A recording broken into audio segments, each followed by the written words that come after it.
Everybody down! El Paso police!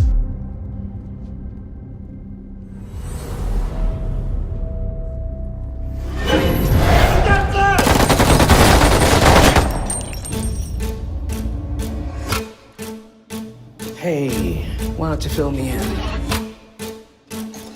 27 dead bodies, all shot in the head. And only one survivor. I bet he's got one hell of a story to tell. There are portals back and forth from one realm to the other. Problem is sometimes the portals don't close once they're open. If I don't leave here within the next 90 minutes, we are all going to be dead.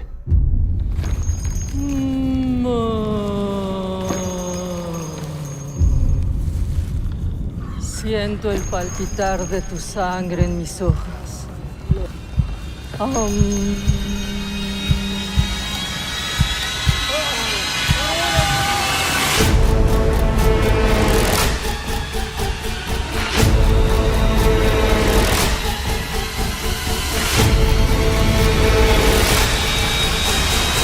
Detectives, you have no idea what is coming.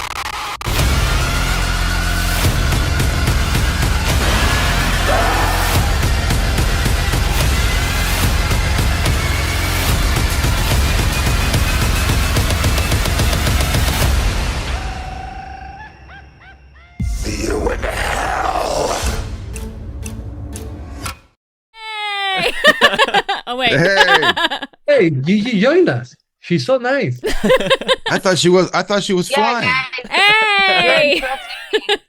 She's trying to sleep. Amazing. Thank you so much for coming in to say hi. Thank you for making a cameo. Yeah, Always. so much nicer than the man. He's not even showing up. I know. The man's too famous now. Yeah, he's too cool for us. Exactly. Yeah. Too busy with his world premiere. What a guy. At TIFF, right? Yeah, exactly. Jesus. Nothing important. Anyway. Well, Gigi, did you have anything that you wanted to say before you gotta go? Before you your take plane off? takes off? True. Well, if Karen over there gets mad at me a second time, I'll just put the phone down. But I just want to say, like, thank you guys for having us, and I hope you guys enjoyed Satanic Hispanics. Hell yeah. Absolutely. It's been really cool to hear all the different reactions and talking to so many people interviewing us, like how they feel about it, how it like the movie touched them in a certain way, and I hope that to you guys it was a good time. Oh, hell yeah. Yeah, that's the best thing about a horror anthology is there's always something for everyone. You'll always find your own segment in there. And Satanic Hispanics has so much humor and so much fun in it that we just had a blast like the whole time. Oh, yeah. Yeah, I feel like we've been recommending this movie to people for I think almost a year now. Like, we saw it at Fantastic Fest last year, and it's just been like, when the fuck is this movie coming out? You're going to love it. I think it helps that we ended with Alejandro's Hammer of Zanzibar, so people definitely never forget this film ever. I think when you said how the movie touches you, that's the first thing I saw. That was actually, I regret after I said it, because that was the first thing I thought too. Wow. Yeah, tell the people how Alejandro touched you. Yes. Anyway. This is going to be a funny interview for anybody listening back who did not know what that was the first time around. Let's leave it like that. That's why it's blurry though. All right, well, we're going to try and keep Gigi on as long as we can. Maybe just real quick to get started, can we go around the circle and just introduce yourselves and tell us just like a quick little one sentence about your segment? Maybe we'll go in order of the film. We'll start with Mike, work our way through. All right. That's a great idea. I'm Mike Mendez. I'm Mike Mendez, and I directed The Traveler, which is the wraparound of the film. And then, you know, tell us a couple sentences, Mike.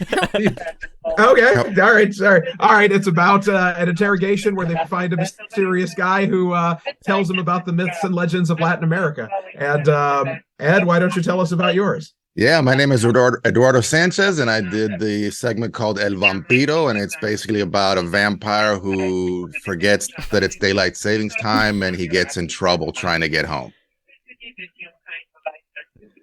Hola. Oh, we're moving. Sorry.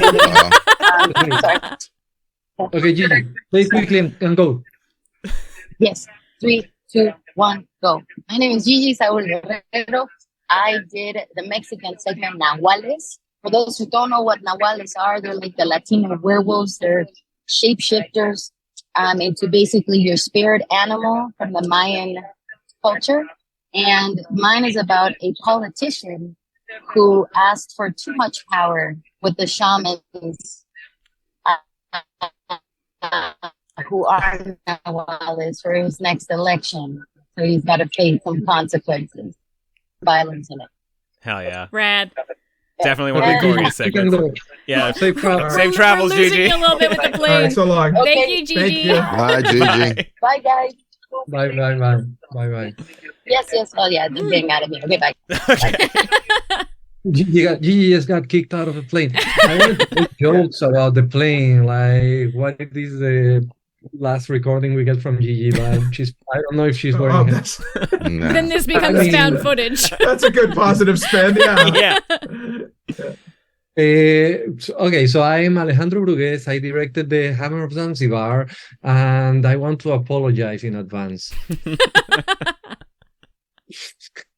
The Hammer of Zanzibar, what can I say? It's a horror comedy, and it's a guy that maybe has to fight a demon and needs a very special weapon.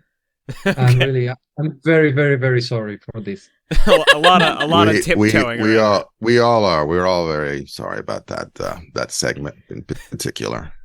Yeah. So, guys, can you maybe tell us a little bit about how this project came together? I know Mike and Alejandro, you guys are producers on this. Was this an idea that the two of you had that you approached the other filmmakers with? Yeah. Basically, I had worked with Epic Pictures in the past on a movie called Tales of Halloween, and I just had a great experience. And I like anthologies. I love working with other filmmakers. I just have a good time with it. And so we were looking for just an idea that was fresh because there's so many good anthologies, and it happened to be Hispanic Heritage Month in 2020, and there was this open letter from like John Leguizamo and Lin-Manuel Miranda and Fede Alvarez kind of saying, hey, California is 50% Latino or 49% Latino, yet there's only like 4% of Latinos work as writers of feature films. Like, what up with that, And I was like, oh, yeah, that is true. That's kind of weird. And we were talking with Alejandro, and then at some point he just kind of burst out, when the fuck are we making Satanic Hispanics, the All-Latino horror anthology? And it just made perfect sense. It was just like, boom, yes, when are we doing that? So we literally just kind of started right away. That's great. For that, I also want to apologize. So it's all your Alejandro's fault. just apologized. Just today. apologies. He's sorry for everything. Yeah, apparently. When it's the Day of Atonement, we caught him on today. I don't You know what? Crazy thing, I just realized like 2 days ago in another interview that it's pronounced satanic. I've been saying satanic forever, and you haven't corrected me. Yeah, it's got a good Latino ring to it. Yeah, it's just your Cuban charm comes through, man. It's your movie. You can say what it's called, whatever you want. And it beat the hell out of Satan X Latinx, or whatever it would have been. So yeah, that was basically like the inception of the movie, and then we decided like we needed to get a good group of filmmakers, and part of the joy of making a movie like this is you get to work with friends and with people that you admire. But on the other hand, they had to go with me, so they had to compromise. It's the name of the game. So I literally, like, Ed and I met years ago shooting episodes of From Dusk Till Dawn. Because Cubans. We got to stick together. Yeah, we immediately became good friends. and have been trying. Well, we have worked in several things, but Mike and I were still on the phone talking about getting a good gang together, and I was texting Ed saying we're making this movie. It's called Satanic Hispanics, and you are in it. And Ed probably. And it was just like what. It was like one of those Ocean 11's montage where he said, "You son of a bitch, I'm in." And then you all slow walked. It was suntanning on his backyard. He saw my text and he went like, "Okay." I like doing the anthologies, and it gives you a good chance to kind of do whatever the hell you want to do, and I was very weary about especially Alejandro. He's a shady guy, but as soon as they said he said, "Oh, Mike's involved," and then also it's called Satanic Hispanics, I was like, all right. Oh yeah, Mike's involved. How could I say no to that? The seal of quality is there. Yeah, as soon as I saw Mike Mendez, I was like, oh yeah. He's there, I'm gonna do. Director of Lavalantula, I'm in, you son of a bitch. But no, I mean, I knew it was going to be crazy, so I just, it was good to be involved, to be part of it. Say the truth, Sánchez. You just wanted to talk about toys with Mike, right? Yeah, I mean, that's definitely it.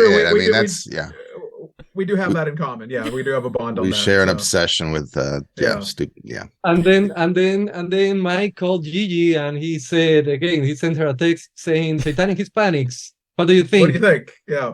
and she was in. Yeah, yeah, whatever. I don't know. Maybe she. I don't know what she had in mind. And then we had we tracked down Demian because everyone was a big fan of Terrified. We made a list because we wanted someone that still lived in Latin America. So we went through all the great Latin American horror filmmakers, but Terrified is so good. Yeah. And we just tracked him down, and I was the one that was sent to Argentina to hunt him. So we kidnapped him and forced him. Right. This is like Ocean's 11. Yeah, totally, absolutely, yeah. The heist. Well, important Demian because he's such a good guy, so he couldn't say no, even though he was making another movie, and but Alejandro kept hammering him like the hammer of Zanzibar, hammering it, and then he finally gave in. Well, I want to, but I don't know if I can because I'm too busy. I have my movie, and I'm not asking you. You're making this. He was like, yeah, but I also have other commitments, and I want to finish shooting my movie and take a month off. Fuck taking that month off. Time off? Were you crazy? And he did. He shot back. I'm not joking. Ask him. I bullied him. And it worked. And I genuinely was expecting him to quit at any moment. We were kind of like, okay, what other filmmakers can we get? He says, "Fuck you, Alejandro." Yeah. Because we all think "fuck you, Alejandro," but we don't say it. So we were. Yeah. The moment I say, "Don't worry, I got this," Mike goes like, "Okay, plan B." Good Latino filmmakers. Right.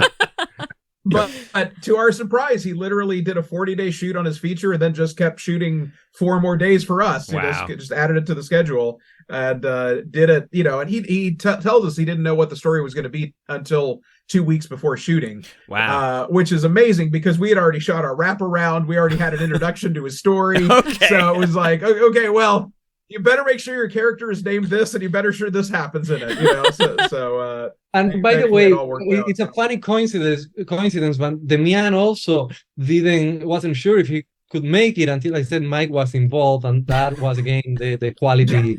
Yeah, the stamp of approval. You're the Danny Ocean of the group, Mike. Congrats. Son of a bitch. You got that Clooney quality, yeah. So it's really interesting to hear you say that he didn't know what his segment was going to be, because that's always my biggest question with horror anthologies, like whether or not everybody got together and sort of hammered out what each of the stories would be. Is that true for all of you guys? Like everybody sort of just came at this with their own stories? You just figured how the fuck you were going to fit it in? I mean, I think to be fair, it's a bit of an exaggeration. Demian gave us 2 lines about his short. He didn't have the screenplay until 2 weeks before. Yeah. But he knew he wanted to make a story. He knew like a Rubik cube. I don't even know if he mentioned the Rubik cube. I think. Yeah, I don't know what. No, I don't think so. No. What clue? What did he tell you, Mike? What clue did he tell you? There was a guy who I think he said was a puzzle maker or something like that, and he found a portal to another dimension, but he finds that he can't close that portal. Oh yeah. Okay. I think that was about it. Yeah. And then we knew there was a creature because Yes. well, he had to, since he was making his movie, he had to keep the people that were going to make the creature.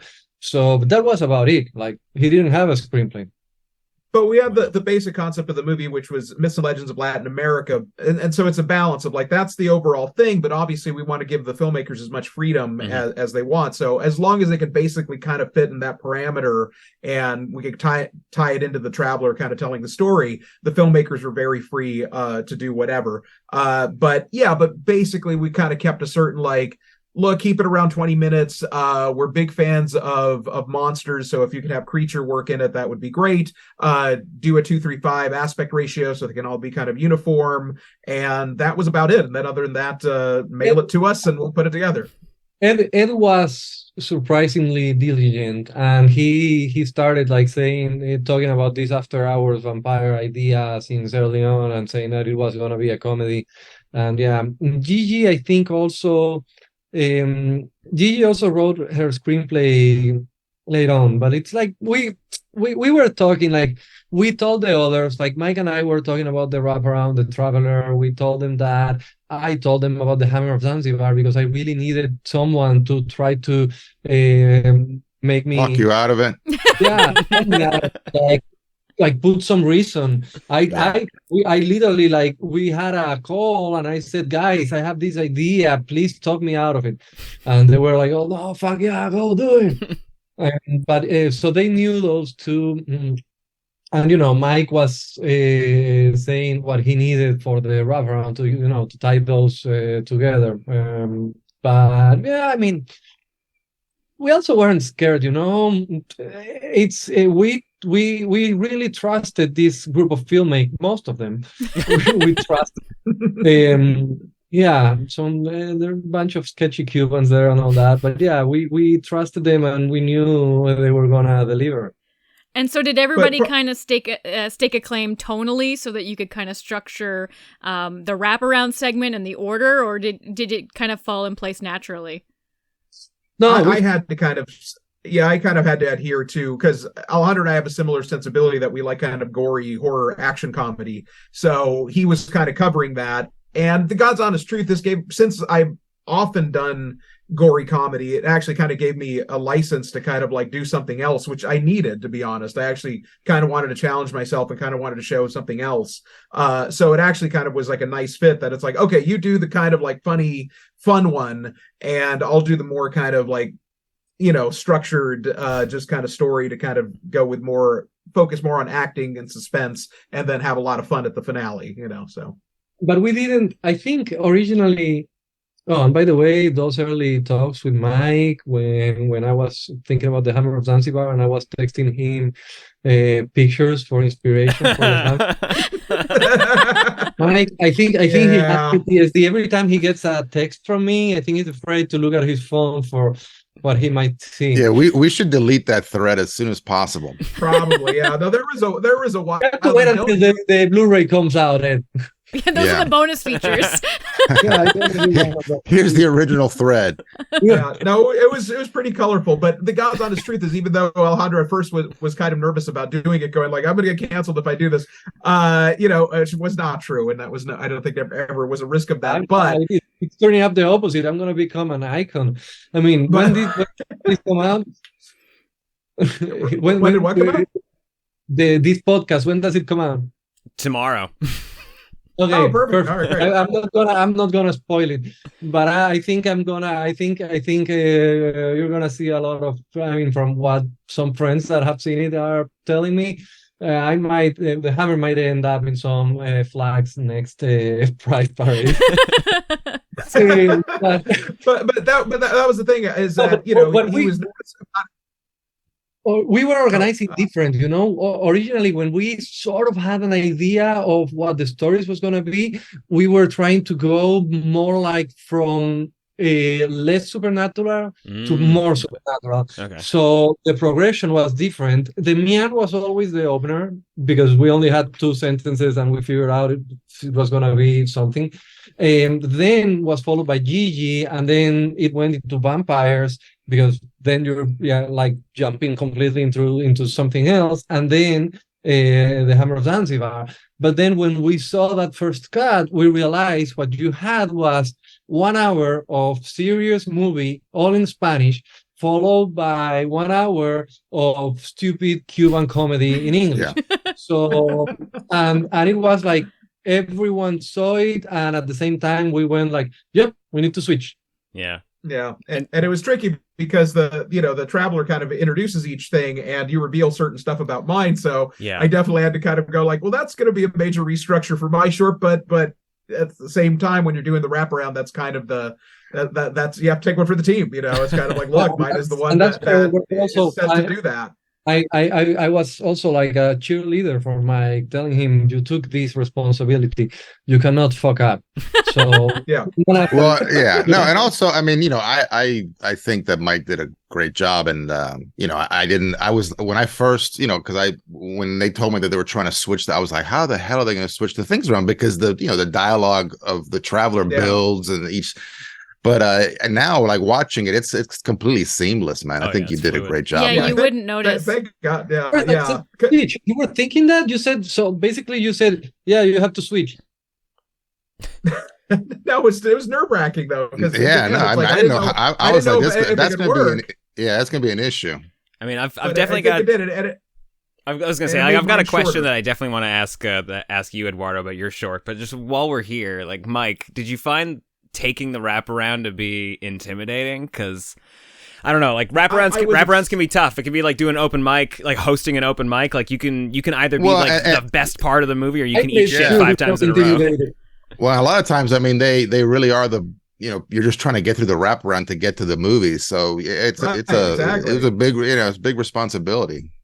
I was excited, thankfully, for most of it, and I was too excited to know what a daunting and dumb thing I just did of going like, oh, I'll do it, I'll support it, I'll be the whole backbone of the movie. Yeah, that'll be great. And also the fact that I didn't realize until I was in the editing room, it's like, it's like, I think mine is like 26 minutes, and a good chunk of it is just 3 people sitting at a table. Yeah. And I'm like, wow, that's not the most exciting thing. But again, this is those moments where you get nervous, and thankfully I had very strong actors that were really bringing a performance that really kind of made it believable and good. And then that my fun is at the end. Then it was kind of like saving up of like, okay, I've had 3 people sitting at a table for all these days. Now I'm going to throw everything I possibly can at the finale. So it was scary for a minute. I definitely had a panic attack at some point, but I'm just, again, I thank everyone for their support and trusting me, and then the actors for really bringing it to make it happen. I would tell him every day, you cannot fuck this up. If you fuck up,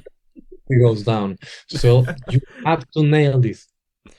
And I also wanted to say one thing about going back to Alejandro's hammer and his segment is that's the one thing that I absolutely wanted to encourage everybody is to do something that you wouldn't be able to do otherwise, that a studio would never let you do, that a TV show would never let you do. Like, this is an opportunity. This is fully independent. This is your vision. Do your thing. And, and I'm really happy everybody did, because I think everybody's filmmaking voice is heard very clearly. And I also, I wanted to say about that, because I think I wanted to say it earlier, but then I went on one of the stupid tangents. But about the tone, like, I think what Mike is saying, it's totally true.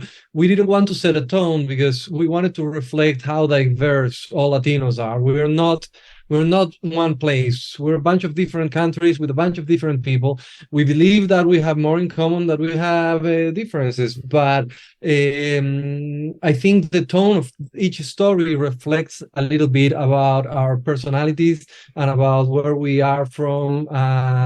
So I think for me, the tonal diversity of the movie reinforces what we were trying to do, and I find that beautiful. And that is actually something that I found really surprising about your segment, Eduardo, because you know, these guys, I've seen them do funny stuff before, but like when I think of your, you know, even your shorts, like your segment of VHS2 is one of the best short films I've ever seen. But thanks. I don't always think of you as a big comedic director. Like, was that a challenge that you took on intentionally, or have you just always wanted to do something really funny?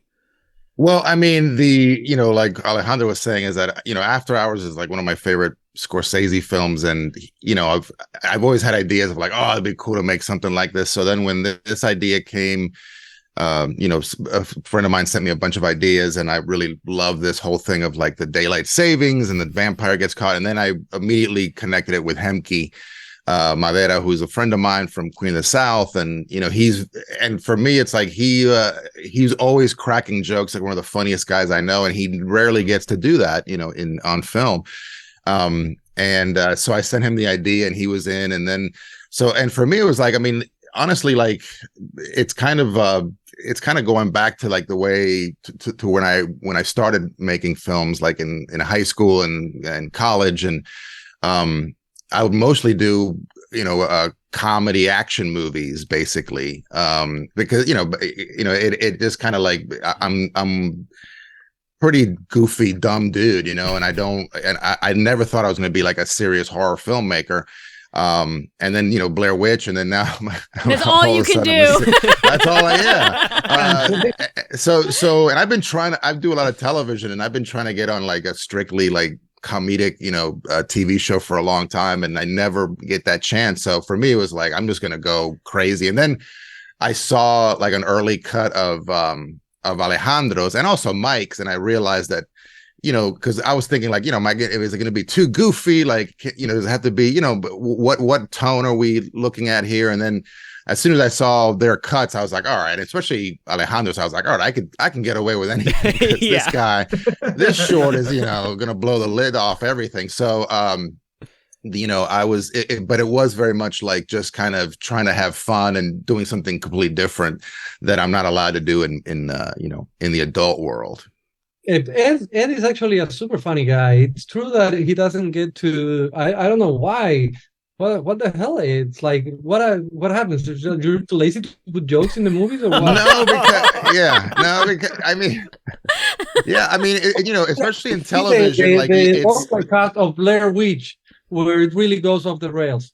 Yeah, no, and I mean, look, and I love doing, especially improv stuff. Like I love that, but you know, it's like, again, when you in television also, you kind of get, you know, pigeonholed, and it's hard to go from comedy to drama. It's you know, you kind of develop your, you know, you get in your lane, and they kind of try to keep you there. But yeah, I really love doing it. So hopefully I get more chance to do more honestly, stuff. Like I have worked with both Mike and Ed in this project and in other projects separately, and it's amazing. Like we do have like a very similar sensibility, and it's really hard to keep the jokes out sometimes in anything we do, because I mean, not everything has to be like the horror comedy thing.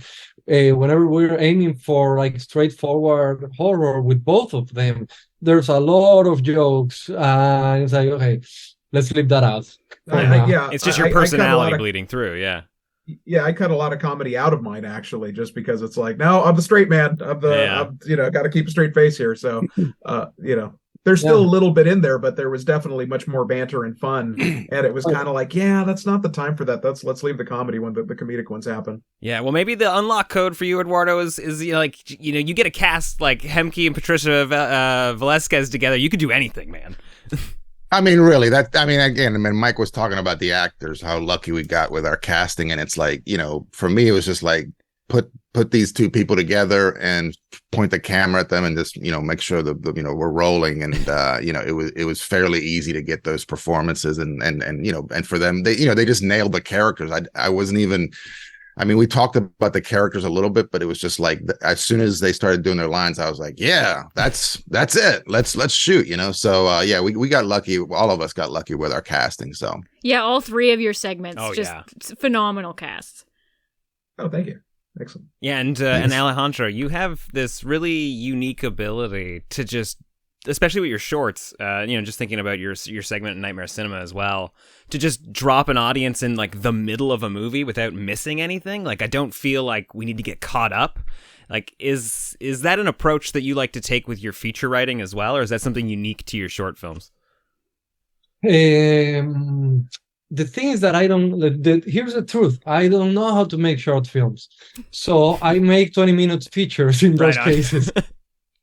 So whenever I try to think of a story that I can tell in 20 minutes, I can't. Both Nightmare Cinema. So in Nightmare Cinema, I remember I was like, okay, I mean, I had no clue what everyone else was doing. So I started having ideas and I was like, okay, I want to do a slasher, but let me do only the third act of a slasher, because it's the kind of movie that you have seen so much that the moment you see a girl running in the woods all covered in blood, And then I was like, okay, but that's not enough. I need something. And suddenly I was driving and I was like, oh, the twist, it's aliens. And then and then I don't know, it's just like took some shape. And I have had people ask me if I want to do a feature version of that. And I'm like, that is a feature version. What am I gonna do? Like, tell it longer and straightforward?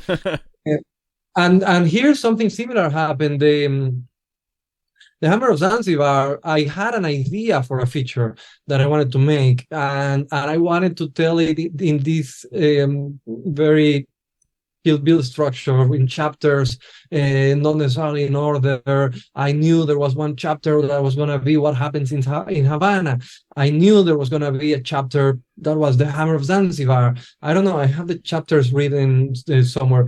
And everything that they tell in this story was going to be in that feature.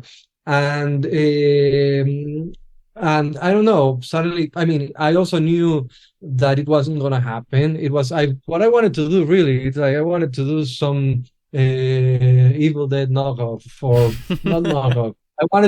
I even pitched it to Sam. I wanted to do like the Caribbean cousin of his Kandarian demon. But they were doing a good one. So you should keep pitching that though. That sounds great. No, it was a great pitch. He loved it. I wanted to call it Mala Muerte, which was the Spanish title of Evil Dead when I saw it when I was a kid. Right. And then, of course, you have a whole feature, but what is the thing that stands out? The fucking Hammer of Zanzibar. So I was like, Mike, this is an idea I have. And somehow I managed to cram everything in there in a way that if now you tell me to make the feature, I'm like, but I sort of already did. I mean, you would be seeing everything that he tells. I mean, I think I would probably do it just so I get to shoot the Popobawa, because there was one funny thing when we were making the movie, the traveler is telling stories. So each story the traveler tells is a flashback. And mine has a flashback inside that flashback. Inside that flashback, the person tells a story. And if we had more budget, I would have shot some of that. So we were like Inception in 5 flashbacks. See, and you started with a Rubik's Cube segment. It's all coming together. Yeah. Right. Yes. It's all an elaborate puzzle. Yes. I gotta put one of those demonic things together. I'm gonna pick it just for that. Although I would have loved seeing that flashback of that relationship between the demon. I know. Well, Alejandro wanted to play the demon. That's he wants to play that. I wanted to play it. Yeah. I will add this, and this. Yeah, this won't make sense to your audience because they haven't seen it yet. But the guy who tells the story about the Popobawa was the hardest role to cast. No one wanted to play that role for some reason. All these Latinos that probably are used to play tough guys didn't want to play that role. But I wanted to do that flashback, but we only had so much money and only 4 days to shoot, and it's a lot already to shoot in 4 days. We were full speed. That's crazy. And suddenly saying, hey, where can we find a shack by the beach? I wish. And we know Alejandro would have spent 3.5 days shooting that flashback. So well, especially if he's acting in it. Like who else doesn't want to cuddle up with Jason? He would have done. He would have done like 3 days of rehearsals by himself. Exactly. Yeah. It would have been bad. Another idea that we briefly explored, Mike, I don't know if you remember it, but I said maybe we can do some animated version of the flashback to go full Kill Bill. But again, we were like, we have no budget, we have to run. So yeah. Right, yeah. It lives in our imaginations. Totally. Well, guys, it's been a blast talking with you.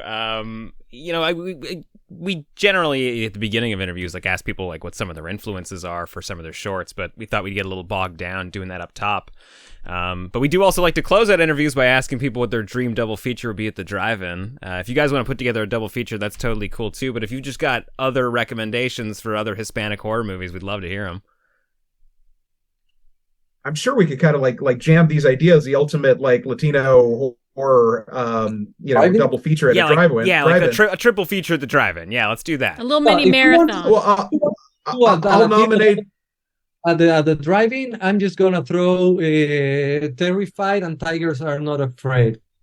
And I was gonna say from Dusk Till Dawn kind of has a lot of the vibe that we were going for in this movie. That's one of my favorite horror films of all time. So good. Excellent. Ed, what would you throw into our triple feature there? Terrified. I mean, not again, I mean, for me, one of the funnest movies I've seen in a long time was actually Alejandro's movie, Juan de los Muertos. I honestly, when I first met Alejandro, I was not impressed at all. And then I saw, no, I'm just kidding. But then I saw his movie and I was like, oh my God. Because then you were really not impressed. I got to stay away from this guy.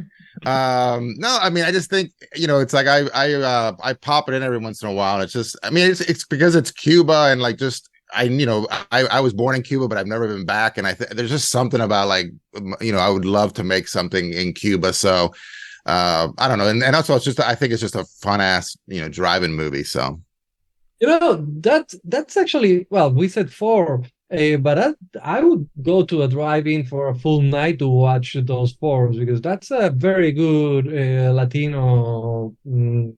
Yeah, that's a good collection. Yeah, that's a good mix. Yeah, it's a badass. The trick is where you put Tigers Are Not Afraid because everybody's gonna cry and you want to maybe get that out of the way. Maybe that one first, before it gets too dark. It's so nice.